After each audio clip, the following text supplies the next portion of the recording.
అత్తయ్య ఏం చేస్తారు ఈరోజు కూర? ములంకాయలు ఉడకదని.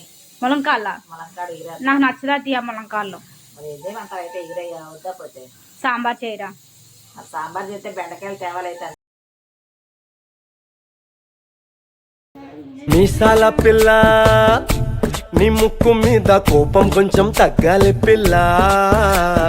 పొద్దున్న లేచిన దగ్గర నుంచి ఢిల్లీ యుద్ధాల మొగుడు పెళ్ళాలంటేనే కంకి గొడవళ్ళ. అట్ట కన్నెర జయ్యాల కారాలే నూరేలా, ఇట్ట దుమ్మెత్తి పొయ్యాలా కూరాలే పెంచేలా. కుందేలు కోపం వస్తే చిరుతగి చెమటలు పట్టేలా. వేషాలు చాలే నువ్వు కాక పడితే కరిగేటంత సీనే లేదులే. మా అత్తయ్య సాంబార్ అదరగొట్టేశారు, చాలా బాగా చేశారు. నేను మీతో పాటు నేను కూడా చూసాను అనమాట సాంబార్ ప్రాసెస్. ఫస్ట్ టైం నేను చూడడం, టేస్ట్ చేయడం అయితే ఎప్పుడూ చేస్తాను కానీ ఫస్ట్ టైం అనమాట.